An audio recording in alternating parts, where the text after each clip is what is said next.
Bom, vamos passar a ministração da palavra e eu quero convidar você a abrir sua Bíblia em 1 de Pedro, no capítulo 1, e nós vamos ler dos versículos 3 até o 5.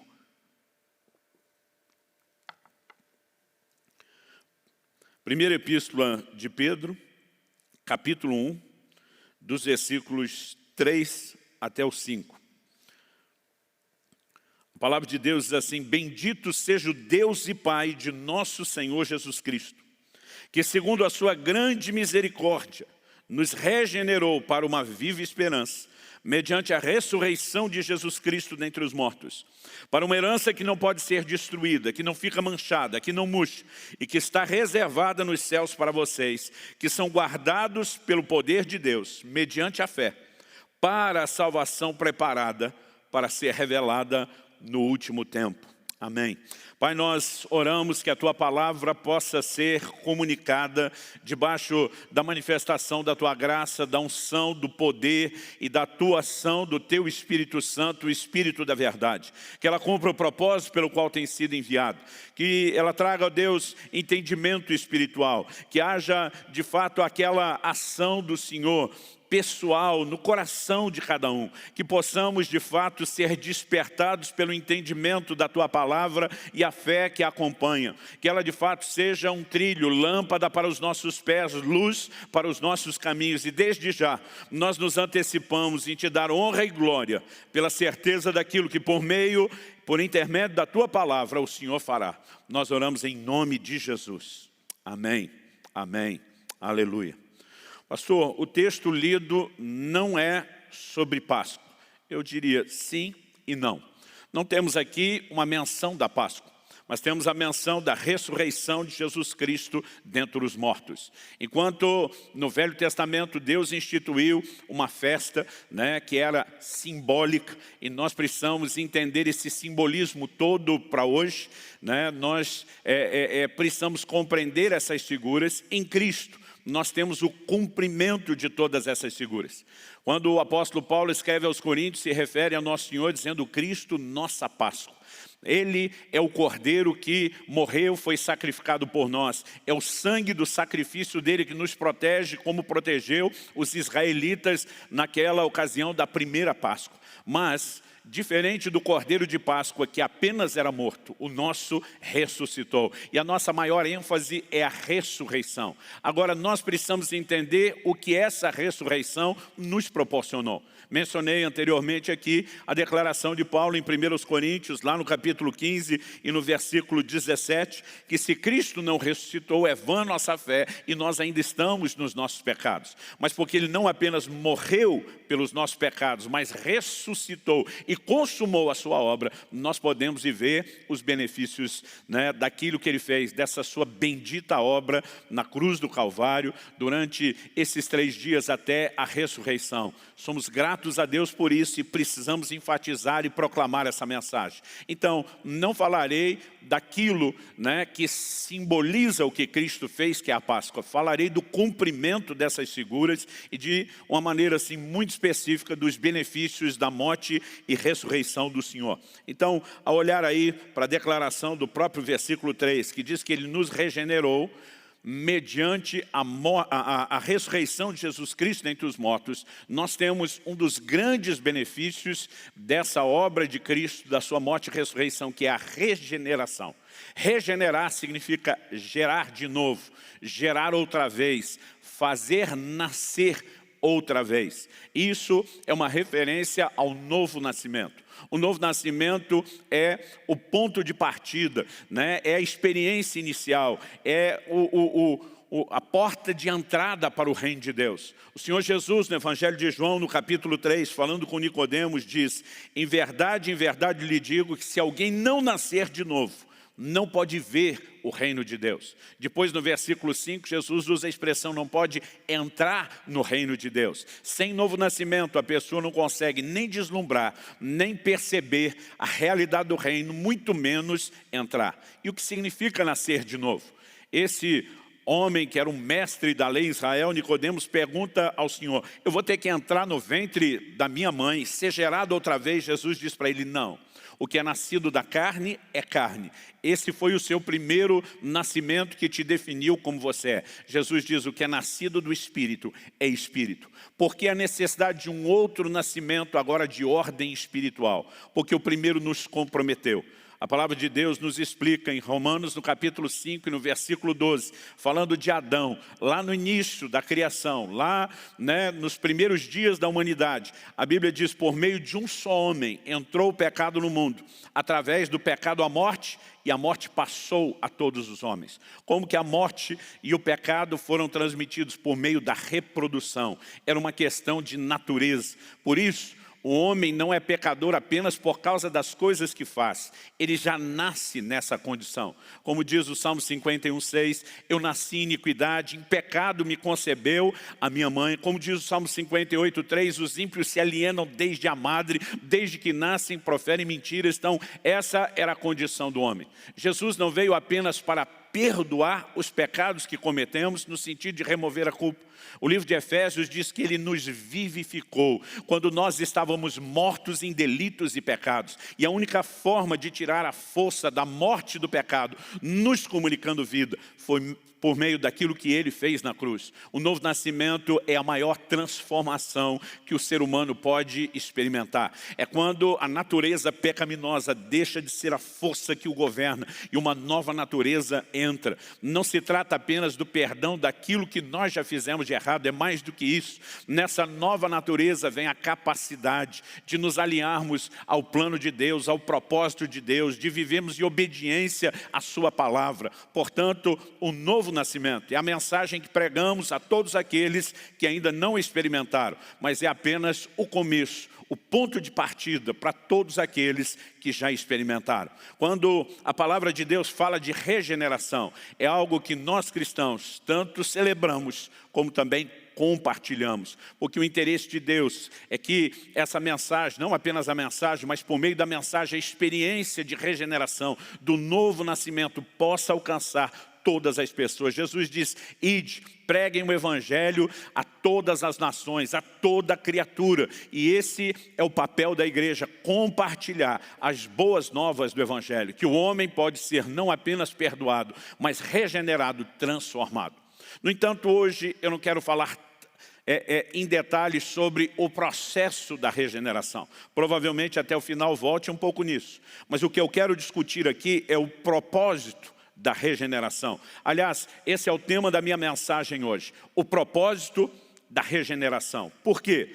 No versículo 3, o apóstolo Pedro começa exaltando Deus, dizendo: bendito seja o Deus e Pai de nosso Senhor Jesus Cristo, que segundo a sua grande misericórdia, seu grande amor. Agora ele exalta Deus, fala da misericórdia de Deus, e agora ele fala de como Ele a expressou. Ele diz que segundo a sua misericórdia nos regenerou, e depois da palavra regenerou, conjugada no passado, porque é algo que já aconteceu, ele entra com a expressão para.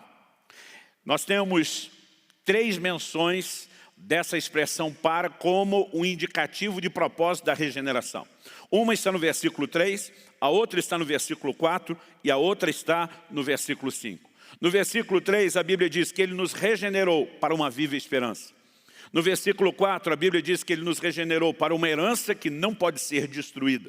E no versículo 5, para a salvação, preparada para ser revelada no último tempo. E eu quero tomar esses 3 como os 3 pontos da mensagem que indicam o propósito da regeneração. Então vou repetir. Em primeiro lugar vou falar sobre uma viva esperança. Em segundo lugar, vou falar a respeito da herança que não pode ser destruída. Em terceiro e último lugar, dessa salvação que há de ser revelada. Então, eu quero que você possa construir juntamente comigo, com as Escrituras, com a declaração de Pedro, esse raciocínio que nos permite compreender, não apenas o que é a regeneração, mas por que Deus nos regenerou. Então, em primeiro lugar, para uma viva esperança. Algo que muitas vezes as pessoas confundem, e nós precisamos ter cuidado com isso, é que fé e esperança não são a mesma coisa. O apóstolo Paulo faz essa distinção em 1 Coríntios 13, quando ele diz 3 coisas permanecem: a fé, a esperança e o amor. Então ele está contando fé e esperança, assim como o amor, como coisas distintas, e as nomeia como 3 coisas que de fato são distintas.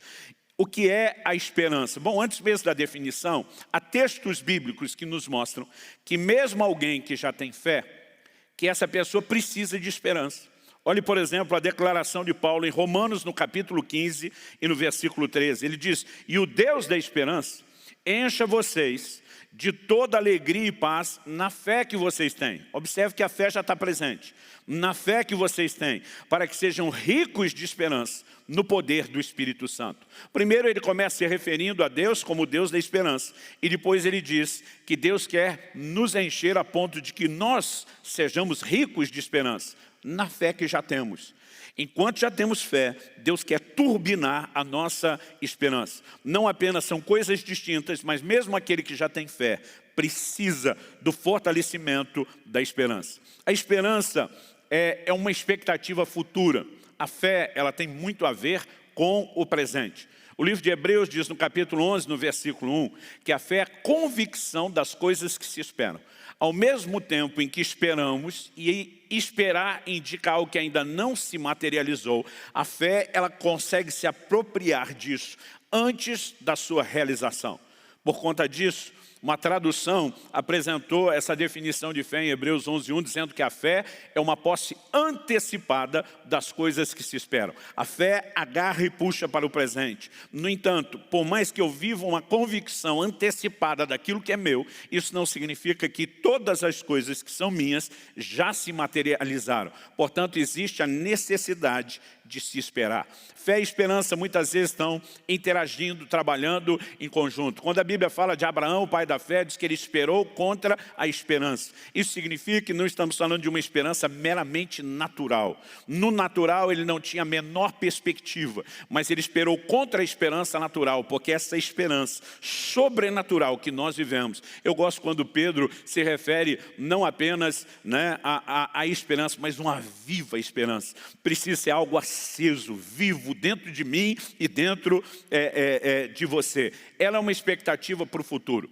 Dei a definição da fé para o presente, vamos trazer a definição da esperança como algo futuro. No livro de Romanos, no capítulo 8, nos versículos 24 e 25, a Bíblia diz assim: porque na esperança fomos salvos. Interessante que não diz seremos. Na esperança fomos salvos. Ora, esperança que se vê não é esperança. Pois quem espera o que está vendo? Mas se esperamos o que não vemos, com paciência o aguardamos. Esperar, as palavras esperar, paciência e aguardar, todas indicam um evento futuro que ainda não se concretizou. Então é muito importante que a gente tenha a perspectiva correta desse assunto da esperança. Eu vou falar mais a respeito dessa questão futura no terceiro ponto. Antes de enfatizarmos mais a questão futura relacionada à esperança, eu acredito que nós, de fato, precisamos trazer aqui uma ênfase de que a regeneração não é benefício só para o presente. É lógico que começa desde já. Nossa comunhão com Deus é restaurada, A distância do pecado é removida por conta da regeneração. Nós podemos viver comunhão com Deus. Não apenas a comunhão e o relacionamento com Deus durante esse tempo, mas nós podemos viver as bênçãos de Deus enquanto ainda estamos nessa terra. No entanto, a mesma Bíblia que fala de um Deus que quer abençoar a nós, a mim e a você aqui nessa terra, também mostra que nós estamos peregrinando, estamos caminhando rumo a um alvo que não alcançamos. Então não descartamos o impacto e os efeitos, os benefícios da regeneração agora, mas precisamos entender que o maior propósito não é o hoje. Estamos caminhando para um grande, cumprimento ou desfecho de uma obra de salvação e de redenção poderosa e extraordinária, e jamais podemos perder essa perspectiva. O apóstolo Paulo diz em 1 Coríntios, no capítulo 15, no versículo 19, se a nossa esperança em Cristo Então estamos falando de esperança. Ele diz, se nossa esperança em Cristo se limita apenas a essa vida, somos as pessoas mais infelizes deste mundo. E muitas vezes eu percebo pessoas procurando, buscando Deus, interessados apenas numa vida melhor nesse momento, sem focar a sua eternidade. Não, o importante é conseguir a cura de uma enfermidade, o importante é reverter uma situação financeira difícil por meio de um milagre de provisão, é que Deus possa abençoar minha família ou restaurar algum relacionamento familiar, mas há pessoas que estão buscando bênçãos terrenas sem focar a importância de caminhar com Deus, de olho na eternidade, de olho naquilo que as aguarda. Por melhor que seja aquilo que eu e você possamos viver em Deus aqui, nós precisamos entender que nada se compara ao que está por vir. Em 1 de João, no capítulo 3, no versículo 2, ele diz, amados, agora somos filhos de Deus, mas ainda não é manifesto, não foi revelado o que havemos de ser. Mas sabemos que quando Ele, uma referência a Jesus, se manifestar, se revelar, está falando da sua segunda vinda, nós seremos semelhantes a Ele.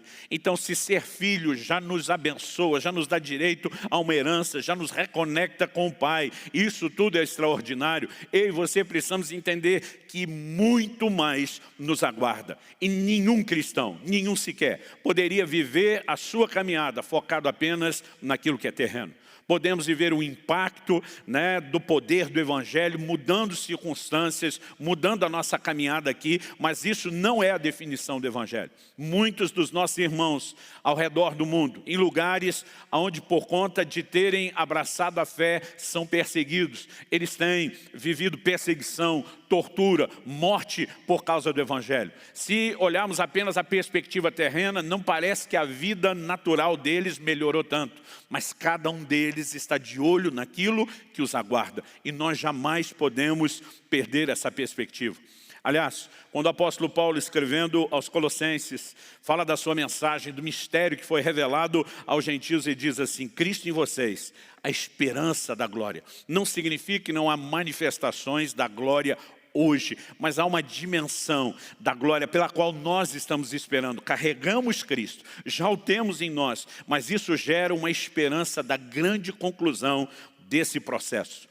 Em Romanos, no capítulo 12 e no versículo 12, a Bíblia nos mostra que essa esperança que Pedro chama de viva, ela também é vivificante, ela produz impacto na nossa caminhada hoje. Quem é norteado por essa esperança, ele recebe forças sobrenaturais, ele tem uma redefinição no seu humor, no seu posicionamento. Olha o que a Bíblia diz em Romanos 12, 12, alegrem-se na esperança, sejam pacientes na tribulação e perseverem na oração. Ele está falando, obviamente, quando menciona a tribulação, de um contexto de lutas. Mas ele diz, alegrem-se na esperança. Talvez não dê para se alegrar nas circunstâncias, mas nós podemos nos alegrar a despeito das circunstâncias, porque nós carregamos essa esperança que, além de viva, a gente pode também chamá-la de vivificante. Aliás, eu gosto de uma frase de Paulo, também no livro, na Epístola aos Romanos, lá no capítulo 5, ele diz isso um pouco antes.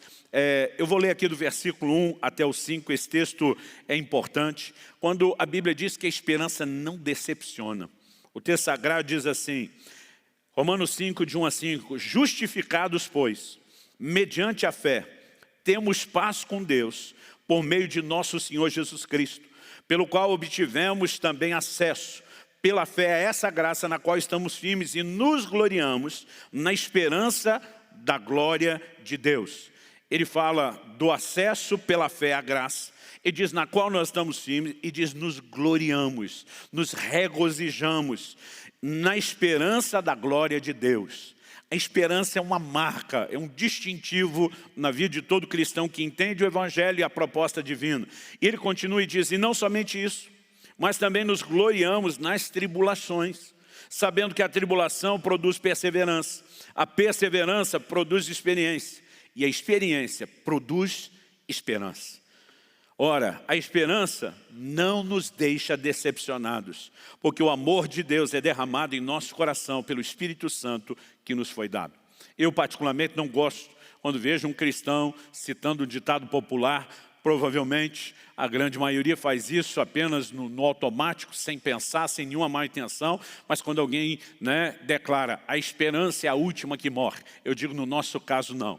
Ela não morre, ela é chamada de uma esperança viva, ela está relacionada com Cristo, que também é chamado de a nossa esperança, e ressuscitou para não morrer. Na verdade, cada um de nós deve carregar uma esperança que não morre. Ela é uma esperança viva. Fomos regenerados para uma viva esperança. Deus não queria apenas remover a condenação do pecado, nos reconectar com Ele, mas por meio da regeneração produzir esperança. Não permita que aquilo que você passa, que aquilo que você enfrenta, que as circunstâncias possam ferir, minar ou até mesmo roubar a sua esperança. Deixe, né, que essa consciência do que o aguarde fale muito mais alto do que o próprio tempo presente. Em segundo lugar, no versículo 4, a palavra de Deus diz que nós fomos regenerados para uma herança, algumas traduções dizem incorruptível. E esse é um dos significados mais ligados ao original, né? Mas quando está falando a respeito de corrupção aqui, está falando de algo que se deteriora, que se estraga. Então, algumas traduções, como a Nova Almeida Atualizada, optou para uma herança que não pode ser destruída. Né? O texto continua e diz que não fica manchada, que não murcha, está reservada nos céus para vocês. Eu quero destacar esse elemento da herança indestrutível, que não pode ser destruído. O que é essa herança indestrutível? Em Efésios, no capítulo 1, há uma oração que o apóstolo Paulo faz por aqueles irmãos, os cristãos de Éfeso. E no versículo 18 do capítulo 1 da carta aos Efésios, nós vemos que ele declara que orava assim: peço que ele ilumine os olhos do coração de vocês, para que saibam qual é a esperança da vocação de vocês, qual é a riqueza da glória da sua herança nos santos. Nesse clamor, nessa oração, nós percebemos primeiro que Paulo orava pelos Efésios. Então, ele descreve isso: peço que ele ilumine os olhos do coração de vocês para que saibam. Então, o propósito da oração é que eles entrassem em um lugar de entendimento, de conhecimento, de compreensão. O que ele queria que eles soubessem? Em primeiro lugar, qual a esperança da vocação de vocês? Vamos já mexer no elemento da esperança, não vou seguir adiante, mas se você ler o Novo Testamento com calma, você vai ficar impressionado com a quantidade de vezes que se fala a respeito dessa esperança. Qual a esperança da vocação, do chamado de vocês? E segundo lugar, qual a riqueza da glória da sua herança nos santos? A verdade é que a esperança foca na herança. Essa relação é muito bem estabelecida, a esperança da vocação de vocês e a riqueza da glória da sua herança nos santos. Então, essa herança, ela deve ser o foco da nossa esperança. Vamos falar um pouco a respeito da herança. Há dois aspectos da herança: o presente, o hoje, o futuro, né? Que em vez de só dizer o amanhã, eu quero chamar de a eternidade. Então, nós precisamos entender que Pedro, quando está falando da herança, ele não está falando apenas daquilo que nós podemos viver aqui e agora. Há bênçãos para mim e para você agora. Mas ele está falando de algo que vai além disso. Por quê? Nós concluímos isso porque no versículo 4, ele fala da herança que não pode ser destruída, não fica manchada, não murcha. Ele diz assim, que está reservada nos céus para vocês. Em outras palavras, é algo que aguarda você quando você cruzar a linha de chegada. Quando finalmente você tiver partido desse mundo, ou por ocasião da vinda de Jesus, que os mortos ressuscitarão, os vivos serão transformados, e finalmente nós vamos ao encontro do Senhor. Esse é o momento onde essa herança que ele está destacando, ou esse aspecto da herança, poderá ser usufruído, poderá ser desfrutado. Eu e você precisamos nos lembrar continuamente que a vida terrena é passageira. Nosso foco precisa estar naquilo que nos aguarda na eternidade. Nós precisamos ser movidos pela consciência da eternidade e daquilo que nos aguarda. Então, quando falamos a respeito dessa herança, não podemos ignorar isso, né? E deixe-me apresentar para você dois exemplos apenas. A gente não precisa ser exaustivo nisso, de como a Bíblia foca o quão passageiro e perecível são as coisas que eu e você vamos vivenciar quando falamos da vida terrena e justamente o oposto quando se fala da vida celestial. Em 2 Coríntios, no capítulo 5, nos versículos 1 e 2, o apóstolo Paulo diz assim: pois sabemos que se a nossa casa terrestre desse tabernáculo se desfizer, temos da parte de Deus um edifício, uma casa não feita por mãos humanas, eterna nos céus. E por isso, nesse tabernáculo, aqui o tabernáculo ele está falando do corpo, nesse tabernáculo gememos. Ele também fala desse gemido em Romanos 8. Nesse tabernáculo gememos, desejando muito ser revestidos na nossa habitação celestial, se de fato fomos encontrados vestidos e não nus. Ele fala do momento onde a casa terrestre desse tabernáculo, o corpo, vai se desfazer. Eternidade não é essa vida terrena. Nós precisamos entender que ela está relacionada ao ambiente e ao mundo espiritual. E nós precisamos viver a vida terrena com a consciência de isso é passageiro. A herança que experimentamos aqui, ainda com todo o pacote da intervenção de Deus, mas quando se expressam em bênçãos físicas, isso ainda é passageiro. A palavra de Deus nos mostra que Jesus ressuscitou Lázaro. Nós ficamos empolgados com um milagre como esse, mas você já parou para pensar que essa intervenção de Jesus tinha prazo de validade e que Lázaro veio a falecer novamente depois? Tudo aquilo que eu e você experimentamos da parte de Deus aqui e agora ainda é temporário. Mas nós precisamos focar naquilo que nos aguarda depois. E a Bíblia fala desse corpo, né, como algo que vai se desfazer, vai acabar, vai terminar. E no momento em que o espírito sair dele, né, e a vida tiver esvaído, deixado o corpo, ele entra em decomposição, ele se acaba. No entanto, a Bíblia diz que é uma casa que não é feita por mãos humanas, uma casa eterna nos céus. Essa sim não será desfeita. Quando a Bíblia também fala de posses materiais, o mesmo contraste vai ser visto entre o quão passageiro e efêmero são as coisas terrenas e o contraste com aquilo que é eterno. Então, por exemplo, em Mateus, no capítulo 6, no versículo 20, Jesus mostra que esse mesmo raciocínio vale para as posses materiais. Ele diz: não acumulem tesouros sobre a terra, onde as traças e a ferrugem corroem, onde os ladrões escavam e roubam. Mas ajuntem tesouros no céu, onde as traças e a ferrugem não corroem, onde os ladrões não escavam nem roubam. Eu particularmente tenho dificuldade com a doutrina de alguns, de que o cristão não será afetado em nada negativo nas suas finanças, especialmente se ele é fiel nos dízimos e nas ofertas. Quando Deus fala de um devorador a ser repreendido lá no livro de Malaquias, ele está falando de perdas que eles estavam vivendo por deliberada desobediência. Deus diz: eu vou reverter a condição que vocês estão, eu vou mudar a sorte de vocês. Ele não diz que nunca, jamais, momento algum, isso aconteceria. Jesus aqui está falando aos seus discípulos, aqueles de quem ele esperava que entendessem a importância de que o foco de acumular é diferente de ter. Ele está falando de aumentar, de não ter limites. Ele mostrava aos seus discípulos que o foco não é o tesouro que eu e você juntamos na terra, mas sim nos céus.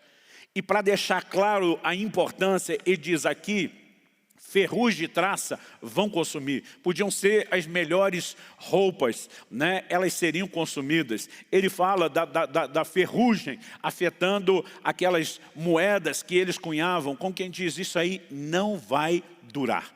Hoje em dia as pessoas, né, dizem: não, mas o tesouro hoje é digital, o dinheiro não é só papel, está lá garantido na minha conta virtual e qualquer momento você pode ser surpreendido. Paulo escreve a Timóteo, no capítulo 6, ele diz ali, a partir do verso 17, manda aos ricos desse mundo que não ponham a sua esperança na incerteza das riquezas. Eram pessoas abençoadas, estavam dentro da igreja, serviam o Senhor, mas ele diz: não ponham a esperança nisso, porque nossa viva esperança não se baseia em nada que é terreno, mas em essência naquilo que é eterno. Isso não significa que eles não poderiam, ao longo do caminho, de repente, ter um quadro como esse, né? Estamos vivendo um momento de prosperidade. Mas Paulo diz: manda que eles sejam ricos em boas obras, prontos a dar, até porque os recursos financeiros podem ser ferramentas para que a gente abençoe as pessoas. No entanto, não há nada que garanta a sua duração ou a sua permanência. Sempre a palavra de Deus vai trazer esse contraste entre o que é terreno e perecível e aquilo que é eterno e, portanto, imperecível. Isso é muito claro nas Escrituras. Aliás, é por isso que o apóstolo Pedro destaca que a nossa herança não pode ser destruída ou não se corrompe, ela não fica manchada, né? Coisa que acontecia, por exemplo, com os tecidos, ela não murcha. A palavra de Deus, quando vai falar da brevidade da vida, fala muito, né, a respeito da erva, que a vida é como a erva.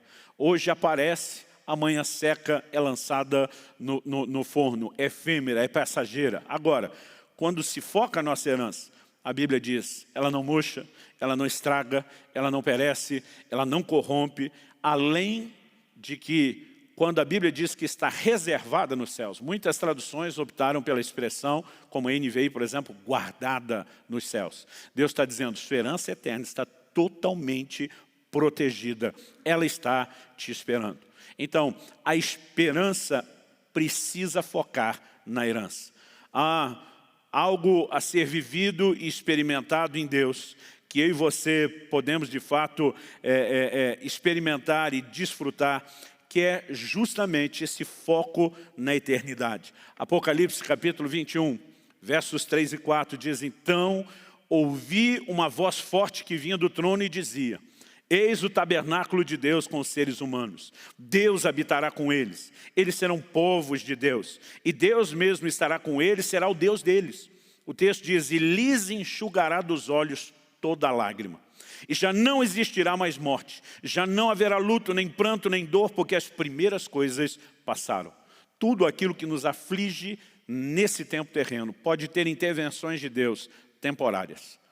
Mas a intervenção permanente é quando eu e você finalmente alcançarmos o foco da esperança, que é a nossa herança. E eu disse que ia falar um pouco mais do elemento futuro no final, e quero passar para o meu terceiro e último tópico, que é o que Pedro diz de uma salvação a ser revelada. Preparada para ser revelada no último tempo, é a expressão que ele usa no versículo 5.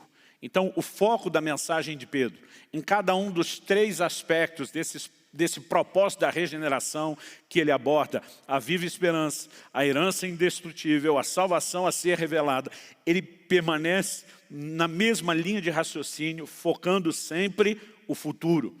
Repito, né, podemos esperar intervenções de Deus no presente. Outro dia alguém falou, pastor, às vezes o senhor fala muito do que Deus quer fazer aqui agora. Às vezes o senhor fala daquilo que nos aguarda depois. Para onde eu olho? Né? Eu digo para os dois. No entanto, nunca enxergue o que ele faz aqui agora, como se estivesse no mesmo patamar daquilo que nos aguarda depois, ou como se isso excluísse o que nos aguarda depois. Porque quando excluímos o que nos aguarda depois de um lugar de importância nessa comparação, entramos naquela categoria, né, do que Paulo descreveu em 1 Coríntios 15, 19. Se a nossa esperança em Cristo é apenas para essa vida de todos os homens, nós somos os mais infelizes. Uma outra versão diz, os mais dignos de lástima. Bom, Paulo, escrevendo aos Colossenses, enfatizou essa mesma verdade de Pedro. Em Colossenses, no capítulo 1, no versículo 5, né, ele fala tanto da esperança, né, como ele fala daquilo que nos aguarda, que está reservado, guardado para nós nos céus. Ele começa dizendo assim, por causa da esperança que está guardada para vocês nos céus. Ele está falando do Evangelho, dessa esperança. Vocês ouviram falar anteriormente, por meio da palavra da verdade do Evangelho que chegou até vocês. O Evangelho, a palavra Evangelho significa boas novas. Ela tanto mostra que Deus nos inocentou de um passado de culpa daquilo que já fizemos. Ela tanto fala das boas novas, de um impacto, de uma mudança de vida no presente, onde nós somos vivificados, reconciliados com Deus. Mas ela também sinaliza essa questão da eternidade. E quando Paulo está falando da esperança que está guardada para nós nos céus, agora ele se refere ao objeto da esperança, que é a nossa herança. E ele também usa a expressão guardada e relaciona isso com a essência do Evangelho. Nós precisamos entender, e ultimamente eu tenho procurado bater, volta e meia nessa tecla, que a salvação se dá em 3 tempos. Passado, presente e futuro. De vez em quando eu percebo que alguns têm essa dúvida. Pastor, Romanos 8:24, que o Senhor citou, diz, na esperança, esperança é futuro, fomos salvos, a conjugação está passado, está no passado. Eu falei, é verdade, nós esperamos algo que ainda não se concretizou plenamente, mas que já está acontecendo. Por outro lado, há momentos onde a conjugação bíblica, como em Romanos 5:10, diz que nós seremos salvos. Porque tanto existe uma experiência de salvação que já aconteceu, existe uma experiência de salvação que está acontecendo, e nós precisamos entender isso na perspectiva bíblica, porque aquilo que foi começado está em progressão até que seja concluído. Em Filipenses 2:12, o apóstolo Paulo diz, desenvolvam a sua salvação com temor e tremor. Se há um desenvolvimento, então o que aconteceu lá na conversão não é a plenitude da experiência, é o começo da experiência. Agora, há uma progressão, mas um dia haverá o quê? Uma conclusão. A conclusão não é só o fim cronológico, é o ápice, né? É o desfecho de uma obra que foi completada. Olha o que o apóstolo Paulo diz em Colossenses 1:6. A gente leu, né, primeiro versículo 5, por causa da esperança que está guardada nos céus, dessa esperança que vocês ouviram falar anteriormente por meio da palavra da verdade, do evangelho que chegou até vocês. Ele continua e declara o seguinte, eu estou certo de que aquele que começou a boa obra em vocês, há de completá-la até o dia de Cristo. Começou o passado, completar, futuro. Nós precisamos entender esses tempos, né? Estamos numa progressão. Aliás, a vida cristã deveria ter a marca da progressão. Provérbios 4:18 diz que a vereda do justo é como a luz da aurora e vai brilhando mais e mais até ser dia perfeito. Segundo aos Coríntios 3:18 diz que o Espírito nos transforma de glória em glória na imagem do Senhor Jesus. A transformação é progressiva e eu e você devemos experimentar esse avanço e esse crescimento. Mas há um desfecho. Tempos atrás aqui compartilhei uma mensagem que faço questão, né, de te encorajar a ouvir, caso não ouviu, falando sobre o ápice da redenção, o momento da segunda vinda de Jesus. Quando os mortos em Cristo ressuscitarão, nossos corpos serão transformados e a gente demonstra por que no Evangelho, né, a redenção toca o espírito, a alma e o corpo e qual é o motivo desse desfecho. Então, quando pensamos nessa salvação a ser revelada, não significa que nós não estamos experimentando nada. Não significa que hoje não podemos dizer fomos salvos, porque é isso que a Bíblia diz sobre nós. Mas a plenitude da salvação ainda aguarda para ser revelada. Como eu citei anteriormente, João diz, hoje somos filhos de Deus, mas ainda não é manifesto o que havemos de ser. Por quê? Vai haver um upgrade, vai haver uma atualização, vai haver um aperfeiçoamento daquilo que nós experimentamos nesse momento. E quem está focado naquilo que o aguarda, nessa salvação que ainda precisa de desfecho, não brinca com a vida cristã ao longo do caminho, não se abate diante da adversidade, né? Essa ênfase, ela aparece o tempo todo na palavra de Deus. Por exemplo, em Romanos 8:18, o apóstolo Paulo diz, porque para mim tem um por certo. Esse tem por certo indica aqui convicção, de que os sofrimentos do tempo presente não podem ser comparados com a glória que há de ser revelada em nós, há de ser revelada. Essa plena glória ainda não se manifestou, ainda não foi revelada. E essa consciência precisa nortear a minha e a sua caminhada, a ponto da gente não se permitir desanimar diante das circunstâncias e daquilo que nós enfrentamos. É por isso que Paulo dizia, nossa leve e momentânea tribulação produz para nós um eterno peso de glória. Quando ele fala leve de um lado, pesado do outro, ele está usando a figura da balança romana, né, que eles procuravam no comércio equilibrá-la. Mas ele está dizendo, você bota a tribulação num prato, leve, vai lá em cima. Por quê? Porque o que pesa é a glória do outro lado. Então, você, meu irmão, na hora de considerar, né, não considere apenas as circunstâncias, apenas as dificuldades do momento. Nós precisamos considerar essa salvação que será plenamente revelada. E o dia em que eu e você vivemos a consumação disso tudo, né, provavelmente a gente vai dar uma espiadinha para trás, na linha do tempo, na história da nossa vida, e vamos poder resmungar, valeu a pena ter permanecido fiel, não ter desistido, ter sido norteado pela viva esperança. Aliás, ainda dentro desse contexto, né, de suportar a tribulação, eu quero que você preste atenção em palavras de orientação do Senhor Jesus a uma daquelas 7 igrejas da Ásia no Apocalipse. Eu quero ler com você, na verdade, Apocalipse capítulo 2, versículos 10 e 11. Quando ele está falando ao anjo da igreja de Esmirna, ele diz o seguinte: não tenha medo das coisas que você vai sofrer. Em outras palavras, está dizendo, vocês vão ter problemas, vocês vão enfrentar dificuldades, porque não há absolutamente nada no Evangelho que dê a mim e a você isenção de problemas. Pelo contrário, nós temos garantias. Jesus diz, no mundo tereis aflições. Então ele está dizendo, não tenha medo das coisas que você vai sofrer. E dizeis que o diabo está para lançar algum de vocês na prisão, para que vocês sejam postos à prova e passem por uma tribulação de 10 dias. Em outras palavras, o tempo vai fechar. Ele está avisando de antemão. Mas olha o que ele termina dizendo no versículo 10. Seja fiel até a morte, e eu lhe darei a coroa da vida. Ele está dizendo, não deixe que as circunstâncias afetem o seu compromisso comigo. Se você for fiel a despeito das circunstâncias, você vai receber a coroa da vida. A expressão da vida, obviamente, indica a vida eterna. Isso fica claro se você olhar o contraste do versículo seguinte, 11. Quem tem ouvidos, ouça o que o Espírito diz às igrejas. O vencedor, dependendo da versão, diz, ao que vencer, de modo nenhum sofrerá o dano da segunda morte. Quando você chega em Apocalipse 20, você entende o que é a segunda morte, é ser lançado no lago de fogo. É uma menção bíblica a respeito do inferno. Então, nós precisamos entender que o Senhor está dizendo, não se deixe abater por esses pequenos problemas imediatos que não se comparam nem com a glória que você vai experimentar se for fiel.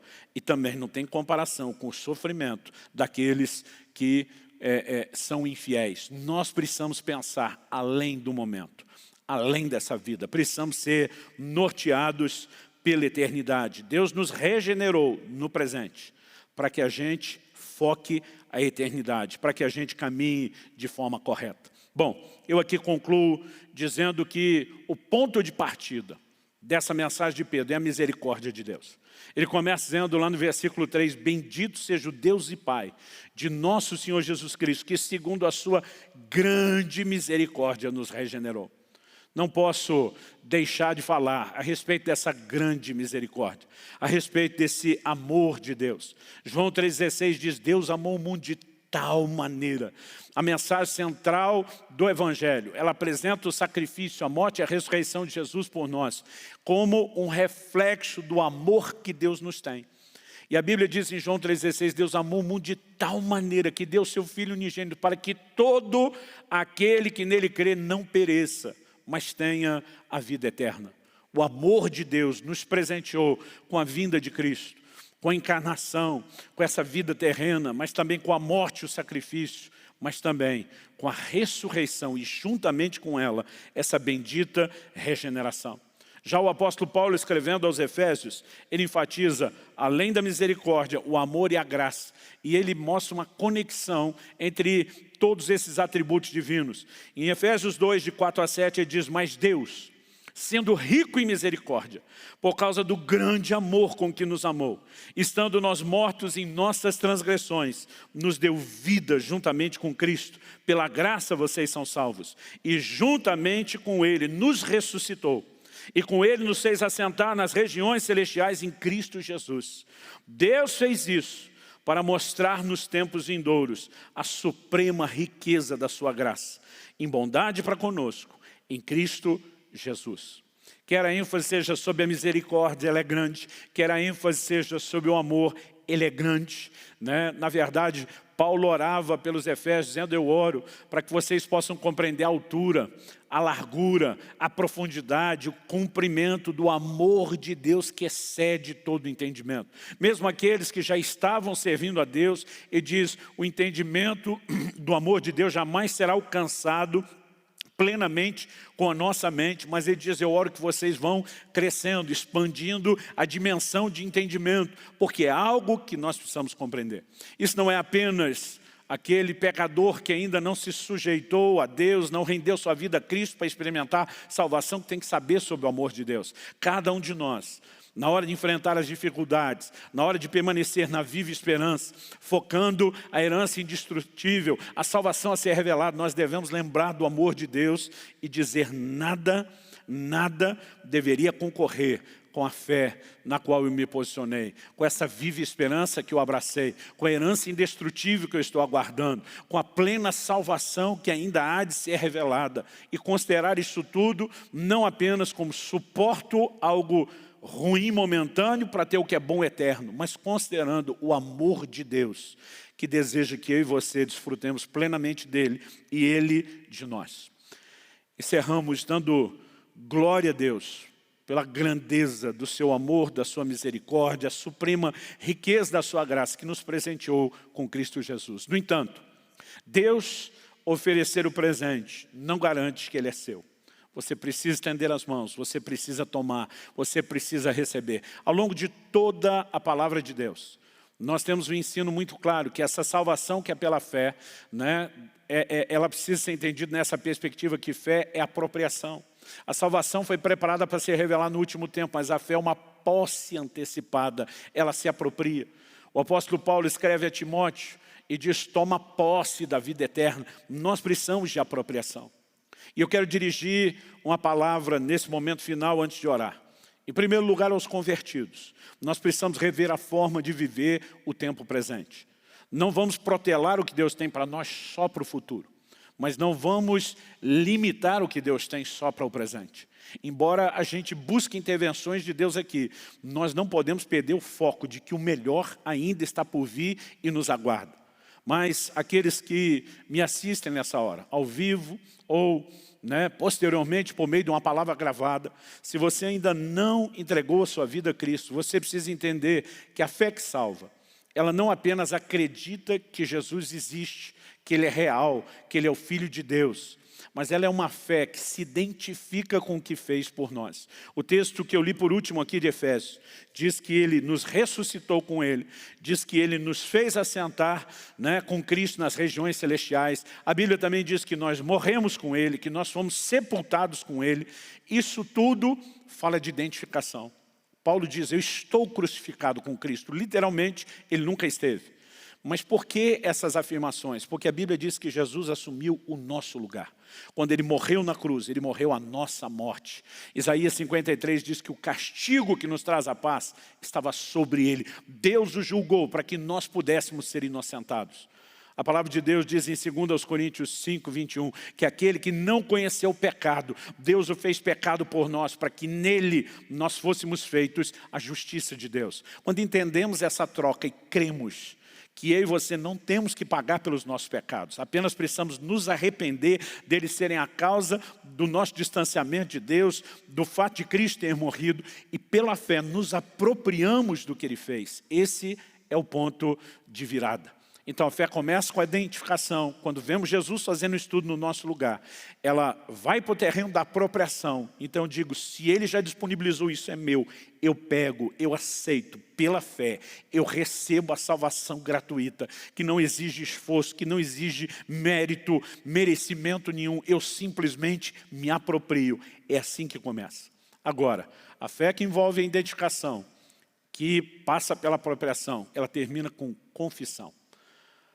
Paulo diz em Romanos, no capítulo 10, que se no nosso coração, se alguém no coração crer que Deus ressuscitou a Jesus dentre os mortos, e com a sua boca confessar a Jesus como Senhor, será salvo.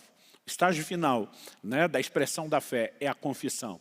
Isso envolve uma declaração verbal, e é por isso que nós queremos orar, e eu quero que você ore comigo, de preferência em voz alta, fazendo uma confissão, e posteriormente, você que se decide por Cristo precisa entender a importância do batismo como uma confissão pública da sua fé.